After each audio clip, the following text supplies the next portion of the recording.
अश्विन अमावस्या भाद्रपद महीने के दौरान होती है और इस अमावस्या को महालय अमावस्या भी कहा जाता है।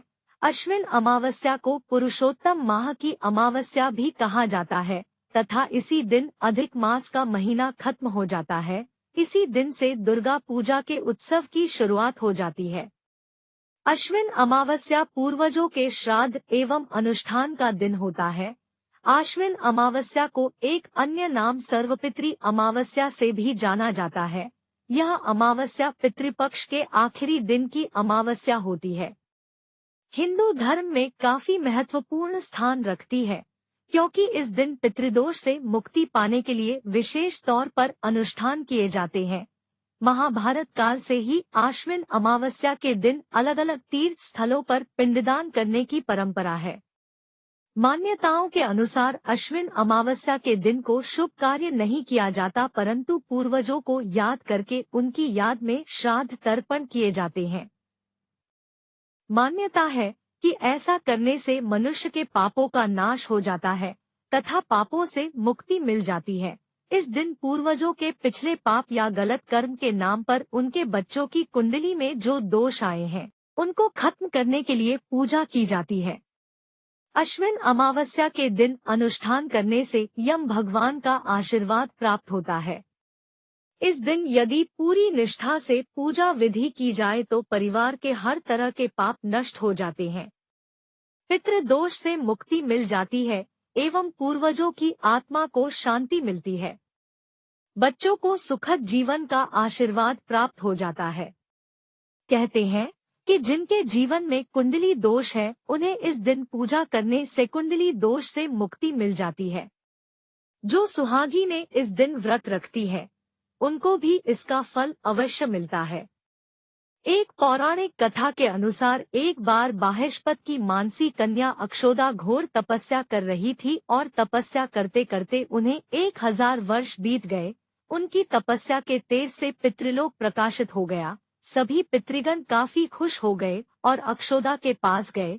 उन्होंने अक्षोदा से वर मांगने को कहा, लेकिन अक्षोदा ने उनकी तरफ कोई ध्यान नहीं दिया। वह तेजस्वी पितृ अमावसु को ही निहारती रही। पितरों के बार बार कहने पर अक्षोदा ने कहा कि वह तेजस्वी पितृ अमावसु के साथ जीवन व्यतीत करना चाहती है। यह बात सुनकर सारे पितृगण क्रोधित हो गए।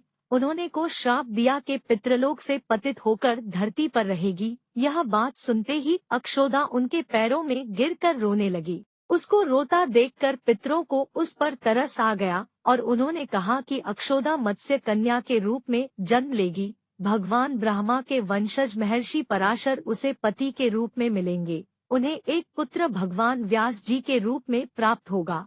उसके बाद अन्य वंशज में जन्म लेते हुए अक्षोदा को मुक्ति मिल जाएगी और फिर से पितृलोक में ही वह वापस आ जाएगी। यह बात सुनकर वह शांत हो गई। पितरों ने ना भटकने के लिए अमावसु की प्रशंसा की और वरदान देते हुए कहा कि आज से यह तिथि अमावसु के नाम से जानी जाएगी। जो व्यक्ति अन्य अमावस तिथियों पर दान, तर्पण या श्राद्ध नहीं करता और वह इस दिन दान तर्पण करेगा तो उसे सभी तिथियों का फल एक साथ ही मिल जाएगा। पितरों से यह वरदान प्राप्त होने के बाद से ही इस अमावस्या को सर्वपितृ अमावस्या अर्थात सबसे श्रेष्ठ कहा जाने लगा। पूजा विधि। आश्विन अमावस्या के दिन सुबह जल्दी उठकर स्नान करने के पश्चात पूजा की जाती है। इस दिन लोग पीले रंग के कपड़े पहनकर ब्राह्मणों के लिए भोजन और कपड़े दान करते हैं। श्राद्ध समारोह घर के बड़े बुजुर्गों द्वारा किया जाता है। इसके बाद ब्राह्मणों के चरणों को धोया जाता है और उन्हें पवित्र स्थान पर बैठाया जाता है। फूल दिए और धूप की पेशकश करके पूर्वजों की पूजा की जाती है। इस दिन शाम के समय पूर्वजों के लिए श्राद्ध पूजा एवं तर्पण किया जाता है। पूर्वजों को जौ और पानी का मिश्रण तर्पण किया जाता है। इसके बाद पूजा करने वाला व्यक्ति अपने दाहिने कंधे पर एक पवित्र धागा पहनता है। पूजा अनुष्ठान खत्म होने के बाद ब्राह्मणों को विशेष भोजन कराया जाता है। जिस जगह ब्राह्मण बैठे होते हैं उस जगह पर तिल के बीज भी छिड़के जाते हैं। पूर्वजों से आशीर्वाद प्राप्त करने के लिए लगातार मंत्रों का जाप किया जाता है।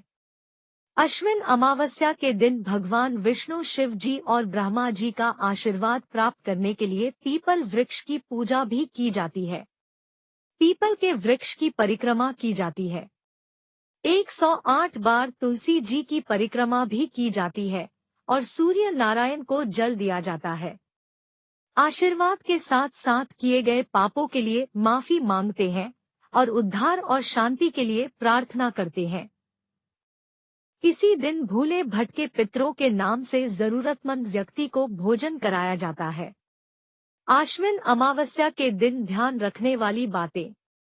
अश्विन अमावस्या के दिन रात के समय सुनसान जगह पर जाने से मना किया गया है। कहते हैं कि रात के समय नकारात्मक शक्तियां ज्यादा हावी होती है और रात के समय घूमने वाले व्यक्तियों पर अपना बुरा प्रभाव डालती है, इसलिए रात के समय बाहर निकलने से बचना चाहिए। अश्विन अमावस्या के दिन सुबह जल्दी उठ जाना चाहिए और सूर्य देव को जल चढ़ाना चाहिए। कहते हैं कि इससे सूर्य देवता खुश होते हैं और जीवन में सुख समृद्धि लाते हैं। अश्विन अमावस्या के दिन झगड़ा और विवाद करने से बचना चाहिए, क्योंकि ऐसा करने से पुत्र नाराज हो जाते हैं और घर में सदा क्लेश की अवस्था बनी रहती है। एक दिन मांसाहारी भोजन का सेवन भी नहीं करना चाहिए और नशा आदि भी नहीं करना चाहिए। अश्विन अमावस्या के दिन किए जाने वाले उपाय।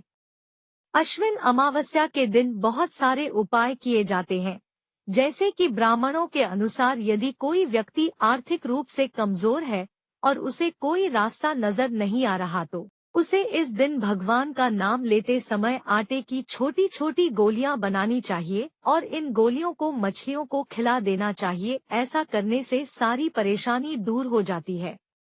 इस दिन यदि चिड़ियों को मीठा खिलाया जाए तो सारे पाप नष्ट हो जाते हैं और हर प्रकार की मनोकामना पूरी हो जाती है। जो व्यक्ति कालसर्प दोष से परेशान है, उनको इस दिन स्नान करने के बाद चांदी के बने नाग-नागिन की पूजा करनी चाहिए और सफेद फूलों के साथ बहते हुए पानी में नाग-नागिन को प्रवाहित कर देना चाहिए। ऐसा करने से कालसर्प दोष दूर हो जाता है। इस दिन गरीबों को भोजन कराने से शारीरिक कष्ट से मुक्ति मिल जाती है। शाम को घर के एक कोने में गाय के घी का दीपक लगाया जाता है। उस दीपक में रुई के स्थान पर लाल रंग के धागे की बत्ती लगाई जाती है और मिट्टी के दिए में थोड़ी सी केसर डाल दी जाती है। यह उपाय करने से मां लक्ष्मी प्रसन्न होती है और धन की कमी नहीं रहती। यदि कोई व्यक्ति बेरोजगार है और नौकरी प्राप्त करना चाहता है तो उसे एक नींबू को साफ करके सुबह अपने घर के मंदिर में रख देना चाहिए और रात को 7 बार फिर से उतारने के बाद 4 बराबर भागों में काटकर अलग अलग दिशाओं में रख देना चाहिए। ऐसा करने से बेरोजगारी खत्म हो जाती है और लाभ मिलने की संभावना बढ़ जाती है।